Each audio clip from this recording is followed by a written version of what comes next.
اللہ تبارک و تعالی نے انسانوں کی ہدایت کے لیے حضرات انبیاء علیہ الصلاۃ والسلام بھیجے ہیں،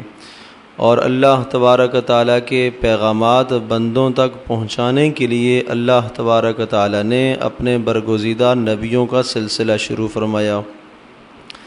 ہر قوم کے اندر نبی آتے رہے اور قوموں کو اخلاق کی باتیں، اللہ تبارک و تعالی کی توحید اور وحدانیت کی باتیں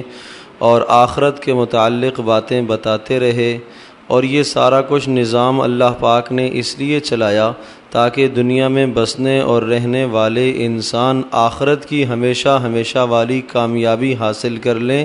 اور اللہ تبارک و تعالی کے عذاب سے محفوظ رہ جائیں۔ جب نبی اکرم صلی اللہ تعالی علیہ وسلم کو اللہ پاک نے نبی بنا کر بھیجا تو حضرت صلی اللہ علیہ وسلم پر اللہ پاک نے نبوت کے سلسلے کو ختم کر دیا۔ قیامت تک حضرت صلی اللہ علیہ وسلم کے بعد کوئی بھی نبی نہیں آئے گا۔ حضرت صلی اللہ علیہ وسلم قیامت تک آنے والے سارے انسانوں کے لیے، سارے جہانوں کے لیے نبی بنا کے بھیجے گئے ہیں، سارے علاقوں کے لیے نبی بنا کر بھیجے گئے ہیں۔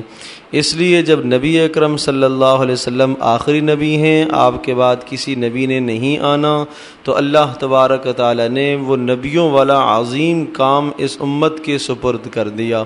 اس امت کے سپرد جب یہ کام کیا گیا تو اسی مناسبت سے نبی پاک صلی اللہ علیہ وسلم نے یہ ارشاد فرمایا